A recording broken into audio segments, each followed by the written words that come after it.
Les saludo en esta mañana con las palabras del apóstol Pablo a Timoteo, 2 Timoteo 2:7. Considera lo que te digo y el Señor te dé entendimiento. El mensaje de esta mañana está dedicado a todos aquellos que se sientan pecadores. Está dedicado a todos aquellos que están luchando con el pecado y quieren ser libres. Está dedicado a todos aquellos que tienen su conciencia comprometida y quieren recuperar la paz de Dios. Está dedicado a todos aquellos que se reconocen hijos de las tinieblas y desean entrar al reino de la gracia de Dios. Hay una historia que ha impactado mi vida y es la historia de John Newton, y deseo referirme brevemente a su vida. John Newton nació el 24 de julio de 1725 en la ciudad de Londres. Él era hijo de un capitán de un buque mercante que navegaba en el mar Mediterráneo. Su madre era una mujer devota que estaba siendo aquejada por una enfermedad que la consumía. Ella sabía que su tiempo de vida era corto, así que con esmero y esfuerzo se dedicó a enseñar a Newton en su infancia la palabra de Dios y también a orar. Newton dedicó su vida a ser traficante de esclavos. Pasó unos 20 años traficando como cruel comerciante de esclavos y desde los 19 años hasta el momento de su conversión traficó unos 20.000 esclavos, hombres y mujeres africanos. Los esclavos eran comprados en Sierra Leona y vendidos en los mercados de Inglaterra. En su travesía por el mar Mediterráneo, los esclavos eran encadenados, privados del alimento y muy a menudo azotados por sus verdugos. Muchas veces las esclavas eran abusadas vez tras vez hasta morir, y el mismo Newton participaba de los vejámenes y abusos que se practicaban a los esclavos. Muchos esclavos morían en alta mar y entonces eran arrojados fuera de cubierta. Morían por los vejámenes, por los abusos, por el hambre, por el maltrato y por las condiciones inhumanas a que eran sometidos. Con frecuencia los esclavos eran amontonados unos sobre otros y el olor nauseabundo y a muerte de las galeras era casi insoportable. Los pocos que sobrevivían de estas travesías eran vendidos en los mercados de esclavos. En el año 1748, mientras Newton navegaba por el Mediterráneo en una de sus travesías, se levantó una feroz tormenta que amenazaba con hundir el barco.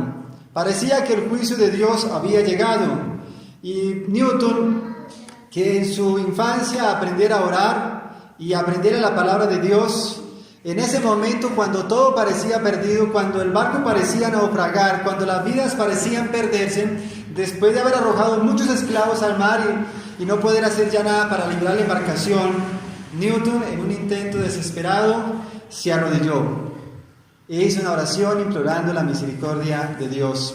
Dios escuchó la oración de este hombre y la tormenta se calmó, la tempestad se calmó, y en aquella noche Newton entregó su alma a Jesucristo. Bien dice la Escritura: el que a mí viene, no le echo fuera.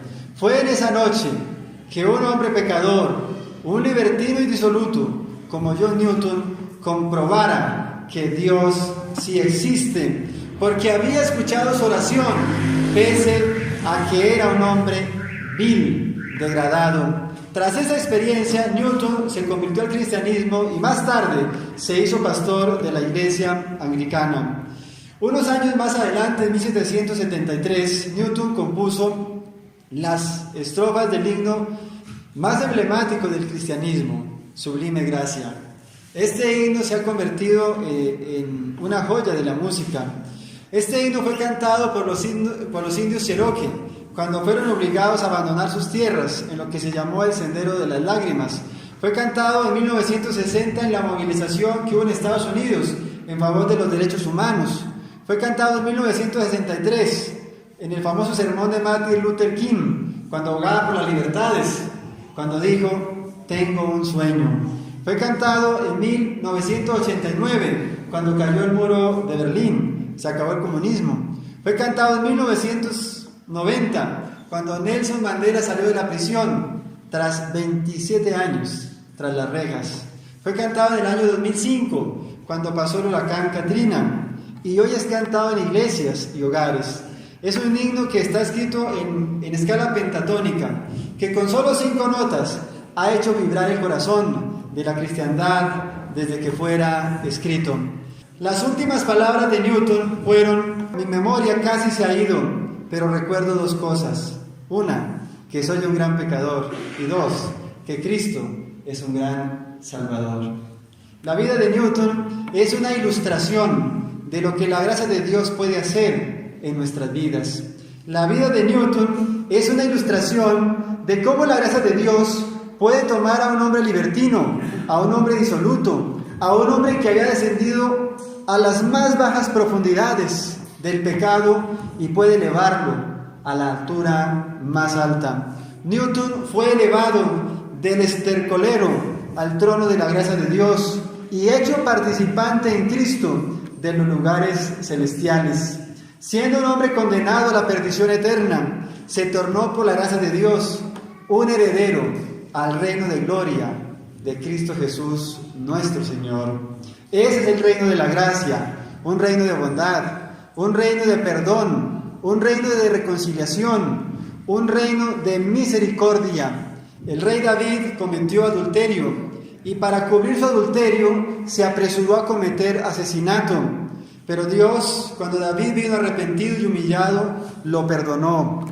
Y no solo lo perdonó, sino lo restauró como en un principio. Salomón, que fuera también rey de Israel por muchos años, en su locura y apartamiento de Dios, llegó al punto de ofrecer sus hijos a los dioses paganos.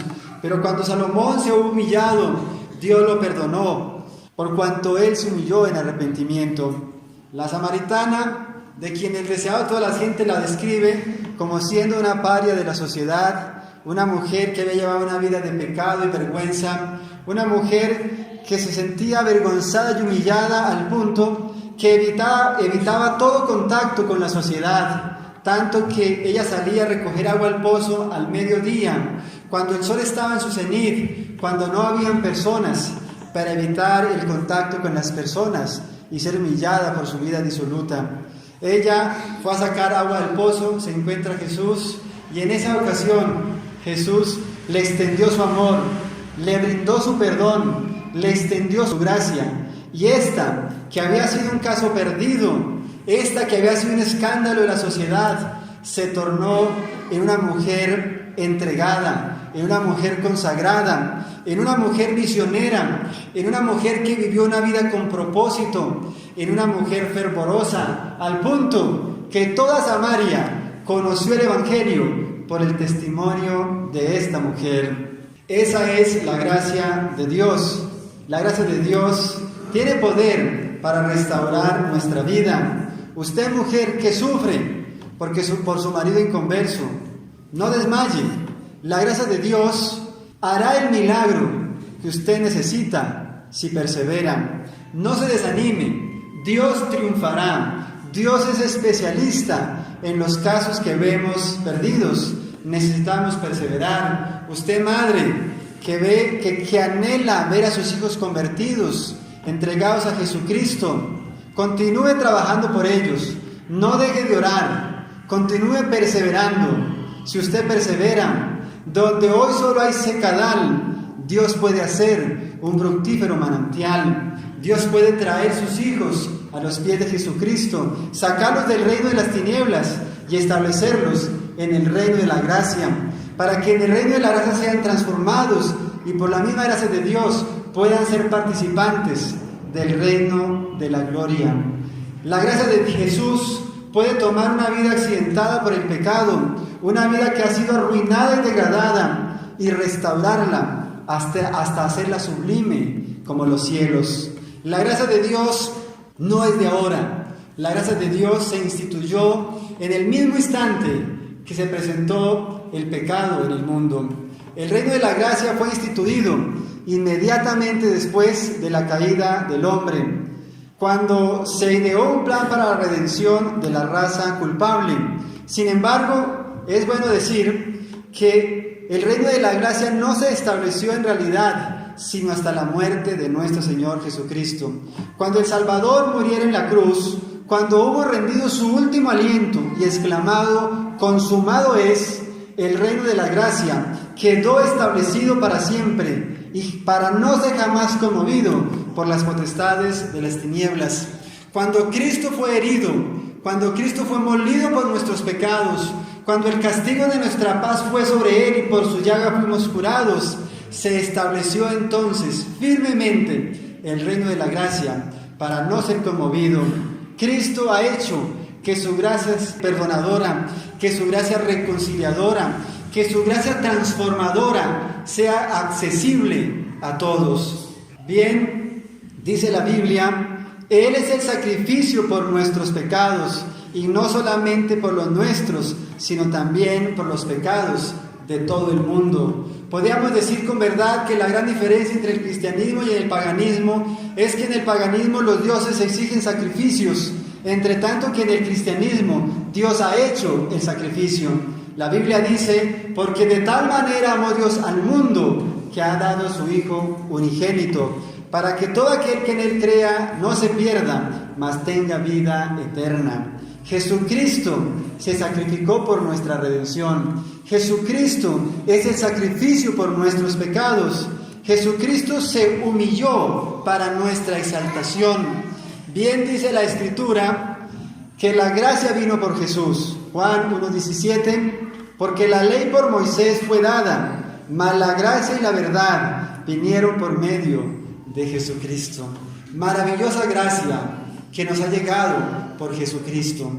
La gracia es algo sublime, tan sublime que John Newton en su himno lo tituló Sublime Gracia, tratando de describir en estas notas, en estas letras, lo sublime que es la gracia de Dios.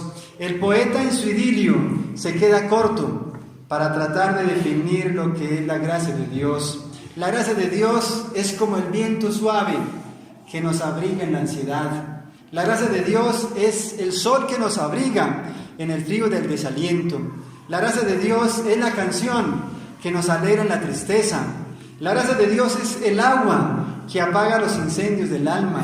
La gracia de Dios es el brazo fuerte que nos sostiene cuando la tempestad arrecia.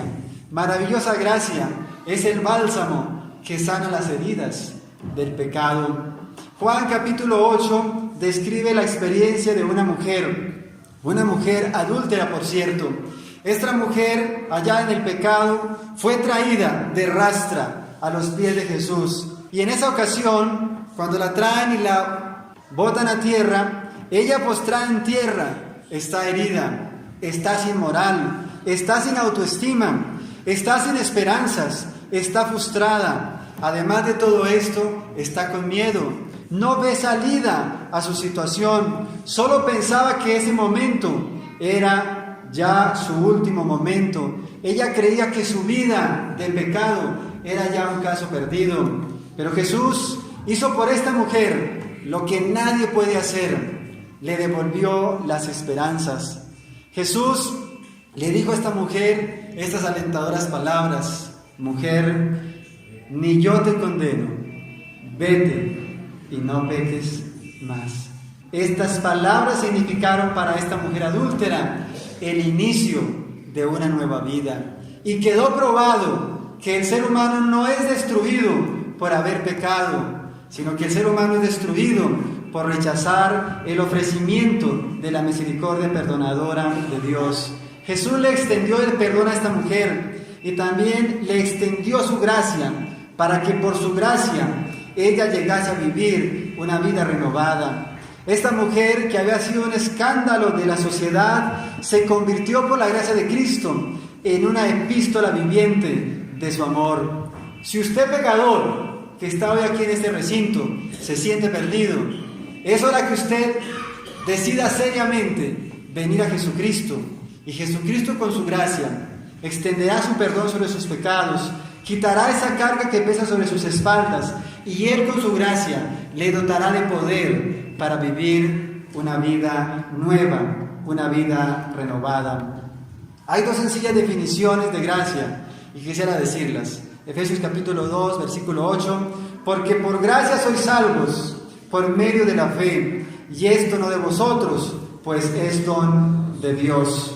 Gracia se define como un don de Dios, como el don inmerecido de Dios. La segunda definición, 2 de Corintios 12:9, y me ha dicho, bástate mi gracia, porque mi poder se perfecciona en la debilidad. Tenemos dos definiciones de gracia. Una, don de Dios. Dos, poder de Dios. Por el don de Dios somos perdonados y por el poder de Dios somos transformados. De Jesucristo recibimos dos cosas. Una, perdón por transgredir su ley. Y dos, poder para vivir en armonía con su ley. Jesucristo no solo quiere perdonar sus pecados, Jesucristo quiere restaurar su vida. Jesucristo quiere ponerle una condición donde usted sea libre del pecado. Dios se propone perdonarnos a la vez que dotarnos de poder para vivir en santidad. Jesucristo es extraordinario. Jesucristo es maravilloso. Jesucristo es el agua que lava del pecado, pero a la vez es el fuego que limpia la escoria del pecado del corazón. Jesucristo es el maestro artista que puede sacar la piedra de la cantera del mundo, llevarla a su taller, pulirla hasta que llegue a reflejar su belleza. Tenga usted toda la confianza que Jesucristo hará su obra completa. Cuando usted se mire a sí mismo, solo encontrará debilidad, errores, defectos, yerros, pecados, desaciertos y desatinos continuos. No se mire a usted mismo, mire a Jesucristo. Tenga toda su confianza en que Jesucristo hará su obra completa en su vida. No se desanime por sus errores, confíe que Jesús ha dicho, aquel que comenzó en vosotros la obra, la perfeccionará hasta el día de Jesucristo. Esposo, si su esposa es cantaletosa aún, persevere. Tenga la confianza que Jesús hará su obra completa. Mujer, si su marido es aún un maltratador, un tosco, un desconsiderado, si su marido dejó el romance de aquellas épocas, persevere. Ore al Señor, busque a Jesucristo. Su gracia es suficiente para hacer el milagro que hace falta en su vida. Me gusta mucho Lucas capítulo 15. Lucas capítulo 15, podríamos decir, es un mosaico de la gracia de Dios. En Lucas capítulo 15 se nos habla de 3 perdidos: una oveja, una dracma y un hijo derrochador. Una oveja que sabe que está perdida, pero no sabe cómo regresar, y entonces hay que ir a buscarla. Una dracma que no sabe que está perdida, que no siente necesidad de ser rescatada de la basura donde se ha perdido, y entonces hay que buscarla con diligencia. Y un hijo derrochador que sabe que está perdido, pero que nadie va a buscarlo. Él regresa solo. Por más que se le fuera a buscar, no regresaría. Las circunstancias habían de llevarlo a tal situación que estas circunstancias lo hiciesen volver a contemplar el amor de su padre y entonces a emprender su camino de regreso. Quisiera detenerme un momento en el hijo pródigo. El hijo pródigo es una ilustración de la condición del ser humano. Es una condición es una ilustración de nuestra historia, pero también es una bonita ilustración de lo que Dios puede hacer por nosotros y en nosotros. El hijo pródigo cometió error tras error. Se cansó de su vida de casa. Se cansó porque pensaba que en su casa se le restringían sus libertades y pensó que allá afuera era mejor. Así que reclamó su herencia. Otro desatino: no se reclama herencia, se recibe herencia. Después se aventuró a ir un paso más allá. Bien dijera el salmista que un abismo llama a otro abismo. Y entonces ahora, con la herencia en su mano, se aventuró a despilfarrar su herencia. Y dice la Escritura que el hijo pródigo vivió perdidamente, en comilonas, en borracheras, con rameras, contaminó su conciencia, viviendo de manera desatinada e imprudente, hasta que finalmente su locura lo humilló, porque se gastó todo, malgastó toda su herencia, y llegó al punto en que su orgullo fue humillado hasta lo más bajo, porque él, siendo judío, llegó a apacentar cerdos, siendo este el trabajo más humillante para cualquier judío. Apacentar cerdos era lo último que haría un judío, como limpiar alcantarillas sería lo último que haríamos en la vida. Y ahora entonces él, humillado en esa condición, entonces volvió a la cordura, volvió en sí, y constreñido por el amor de su padre, decide volver a su casa, porque no ve otra salida. Cuando el hijo decide volver a su casa, entonces su padre, que siempre le esperaba, que siempre estaba anhelante y que sabía que en algún momento iba a volver, siempre estaba ya mirando a lontananza en lo lejos por si su hijo ya regresaba. Y cuando su hijo regresó, su padre, que lo reconoció a lejos, salió al encuentro a recibirlo. Su hijo venía hecho harapos. Cuando se encuentra con su hijo, le abraza, se besan, lloran, y ahora el padre se quita su rico y costoso manto y cubre la forma exangüe de su hijo. El padre extendió para su hijo el manto del perdón, el manto de la reconciliación. Ahora lo cubre con su manto, pero su hijo sigue siendo un andrajoso maloliente. Luego lo lleva a su casa, y la razón por la que lo su manto es porque no quiere que al llegar a casa su familia, sus siervos, hagan escarnio de su hijo. Luego, al llegar a casa, pide que a su hijo se le vista de vestimentas reales, y ahora extiende para su hijo el manto de la justicia, el manto de la santidad. Le quita los andrajos y le viste la ropa de gala. Le devuelve todos los privilegios que su hijo tuviera, porque le hace calzar, vestir traje de gala, devolver el anillo insignia de la familia real. Qué interesante lo que hace Dios. Dios puede, como en el caso del hijo derrochador, extendernos el manto del perdón, pero también puede extendernos el manto de su justicia, transformar nuestra vida de modo que vivamos en justicia y santidad. Cuando Dios nos perdona, nos extiende su manto del perdón. Al ser perdonados, ¿qué seríamos? ¿Un lingote de oro o el vómito cubierto de nieve? ¿Qué seríamos?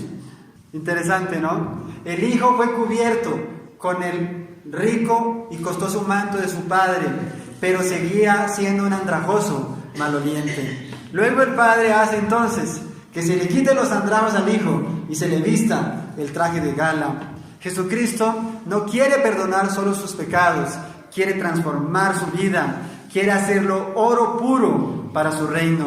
Hay que venir a Jesús con confianza. Hebreos capítulo 4, versículo 16. Acerquémonos pues confiadamente al trono de la gracia, para alcanzar misericordia y hallar gracia para el oportuno socorro. Si usted se reconoce pecador, venga a Jesucristo, Él puede perdonarle. Si usted es de los que ya peregrina en el pueblo de Dios mucho tiempo atrás y se reconoce imperfecto, se mira a sí mismo y todavía se ve malo, continúa a los pies de Jesús. Jesucristo puede transformar su vida. El registro del pasado puede borrarse con la sangre de Cristo y la página puede quedar limpia y blanca.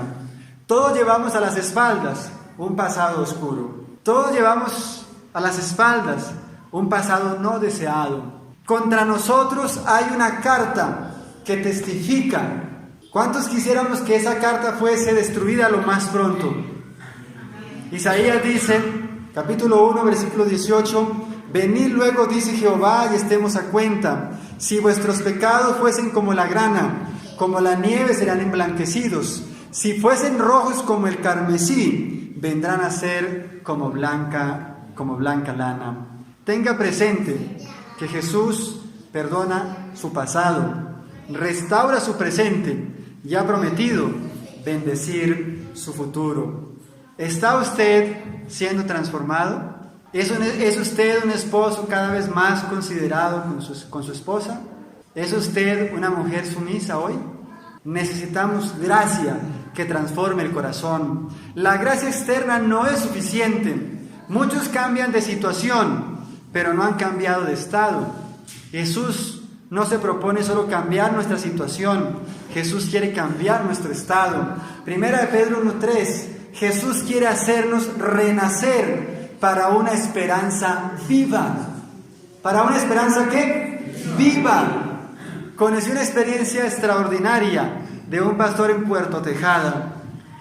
En Puerto Tejada, unos pillos del barrio, por robar al hijo del pastor, lo terminaron asesinando.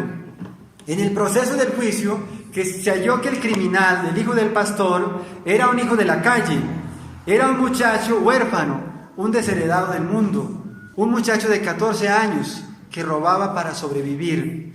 Cuando el juez preguntó al padre herido qué quería contra aquel criminal, el padre se puso en pie y con serenidad dijo: Señor juez, he decidido perdonar a este muchacho y pido, señor juez, se me otorgue su custodia, pues deseo hacerlo mi hijo para dar a él todo el bienestar que tenía preparado para mi hijo. La gracia de Dios puede hacernos, 1 Pedro 1:3, hacernos renacer a una esperanza viva. Si usted va en la calle y alguien por imprudencia le choca el carro, ¿ha renacido usted a una esperanza viva? ¿Tiene usted la serenidad de bajarse y preocuparse por la persona antes que por el carro? Cuando usted llega cansado del trabajo, esposo y la comida todavía no está porque la mamá ha estado asistiendo a los hijos en el estudio, limpiando la casa, atendiendo las visitas y qué sé yo, y la comida no está. ¿Ha renacido a usted a una esperanza viva y tiene usted la serenidad de saber entender que la comida no está y saber esperar? ¿Ha renacido usted a una esperanza viva, esposa, y saber que su esposo no puede complacerle todos sus caprichos? ¿Que no hay plata para satisfacer todas sus vanidades? ¿Ha renacido usted, hijo, a una esperanza viva para cuando está en ausencia de sus padres manifestar una conducta cristiana? ¿Vivir delante de Jesucristo, a la faz de Jesucristo? ¿Ha renacido usted, joven, a una esperanza viva que cuando navega en la internet y es tentado con los sitios sugestivos, usted dice: en la ley de Jehová está mi delicia, y en ella medito de día y de noche? La gracia de Jesucristo puede hacernos renacer a una esperanza viva. Si usted ha renacido a una esperanza viva, tengo para usted Marcos 13:44. No estás lejos del reino de Dios. Si su vida es nueva hoy, está cerca del reino de Dios. Si ya ha dejado la impenitencia, está cerca del reino de Dios. Si cada día camina más con Cristo, está a un paso del reino de Dios. Si usted, hombre inconverso, ha dejado de beberse el dinero que es para satisfacer las necesidades de su hogar y se ha tornado un hombre sobrio, cumplidor del deber, usted está cerca del reino de Dios. Si hemos renacido a una esperanza viva, estamos cerca del reino de Dios. Romanos 3:23 habla de nuestra gran situación. Por cuanto todos pecaron, están privados de la gloria de Dios. Lo más triste del pecado no es morir. Lo más triste del pecado es que nos dejó sin gloria. Lo más triste del pecado es que nos despojó de la gloria de Dios. Es que nos despojó de su carácter, de ese carácter noble, de ese carácter benigno, de ese carácter manso, de ese carácter humilde, de ese carácter puro, de ese carácter que odia el pecado y que ama la justicia. Eso es lo más triste del pecado, que nos despojó de la gloria de Dios. El pecado quitó de nosotros lo más hermoso, la gloria de Dios. Pero hay buenas noticias. El reino de gracia tiene como fin restaurar la gloria o imagen de Dios en nosotros. Hay quienes están siendo transformados por la gloria de Dios. Una niña fue a una clase de niños un sábado y sus padres de regreso a casa le preguntaron: hijita, ¿y cómo le fue en la clase? Y la niña dijo: parece que la que nos dio la clase era la abuela de Jesucristo. ¿Y por qué, mi hijita? Porque todo el tiempo se pasó hablando cosas bonitas de Jesucristo. Y eso es lo que hacen los abuelos, presumir de sus nietos. Qué interesante. Hay quienes están siendo transformados por la gracia de Dios y sus palabras, sus obras, su vida, su trabajo activo en favor de los demás lo demuestra. Su vida de pureza y santidad da testimonio de eso. Se ve en su vida los frutos de la obra de la gracia de Dios. A un oficial del ejército de Egipto se le preguntó cómo había llegado a ser cristiano, cómo se había convertido, y su respuesta fue la siguiente. Él dijo que había un soldado en su compañía que se había convertido al cristianismo en la isla de Malta, y por cuanto este soldado se había convertido al cristianismo, todos se burlaban de él. Una noche, aquel soldado cristiano volvió de su puesto de centinela, cansado y mojado de hacer vigilia. Antes de irse a dormir a la cama, se arrodilló para orar. Y mientras él oraba, este oficial tomó sus botas y se las arrojó a su cabeza. Y aquel soldado cristiano siguió orando hasta terminar. A la mañana siguiente, cuando este oficial se despertó, encontró sus botas junto a su cama lustradas. Y fue esa respuesta a esa mala conducta lo que marcó el inicio de su conversión. Esa actitud de ese soldado, ese haber nacido en esperanza viva, hizo que este oficial se convirtiera. Y cuando usted es esposo, su esposa le habla duro, ¿cómo responde? Y cuando usted es padre, cuando su hijo se equivoca, porque apenas es normal, ¿cómo lo trata? La gracia de Dios puede hacernos renacer a una esperanza viva. Es verdad que hay incapacidad en nosotros. Pablo decía, miserable hombre de mí, ¿quién me librará de este cuerpo de muerte? La incapacidad del ser humano es total. Usted solo renacerá una esperanza viva si es transformado por la gracia de Dios. Porque ya conocéis la gracia de nuestro Señor Jesucristo, que por amor de vosotros se hizo pobre siendo rico, para que vosotros con su pobreza fueseis enriquecidos.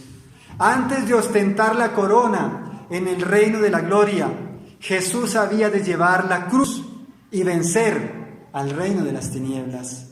La humillación de Cristo se convirtió en la base de nuestra salvación. Dios quiere llevarnos a una experiencia de victoria en victoria. Jesús vivió una vida de victoria constante. Jesús murió para salvarnos de la condenación del pecado y vive para librarnos del poder del pecado. Necesitamos tener una experiencia con Jesucristo. Podríamos alargar más el discurso, pero quiero decir que necesitamos una vida de compañerismo con Jesucristo. Solo se recibe gracia para cada día.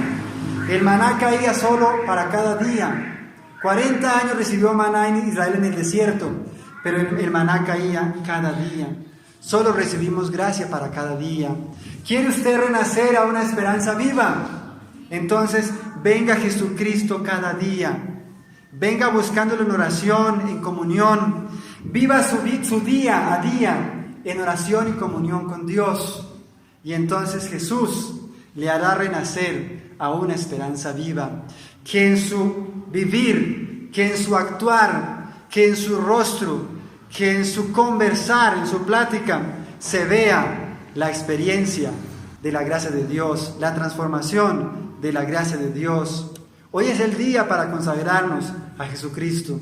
Si su hogar está destruido, si las continuas peleas lo están terminando de destruir, es tiempo que lo entregue a Jesucristo.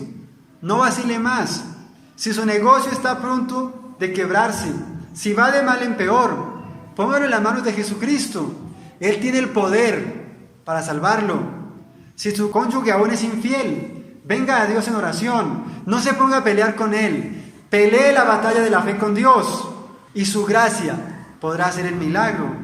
Si su vida está vacía, si se siente miserable, si ya nada le satisface, ríndase a Jesucristo y su gracia hará el milagro que falta en su vida. Cuando tenía 14 años, llegué al punto de mi conversión y antes de convertirme me sentí miserable. Nada me satisfacía.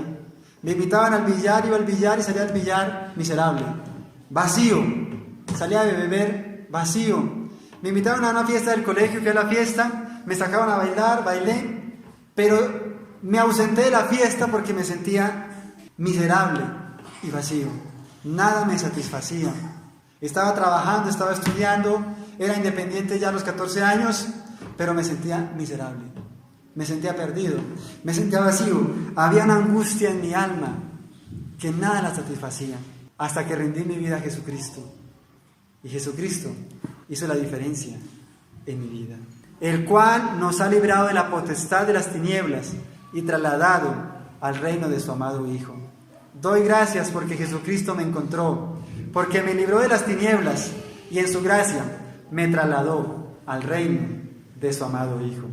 ¿Ha sido ya usted trasladado al reino de Jesucristo? Si lo ha sido, manténgase. Si no lo ha sido, venga a Jesucristo, acéptele como Salvador, confiese sus pecados, rinda su vida y Jesucristo le salvará de las potestades de las tinieblas y lo trasladará a su reino de gracia. El Señor bendiga a todos en esta mañana y bendiga esta audiencia para que podamos todos ser renacidos en Jesucristo a una esperanza viva. Amén.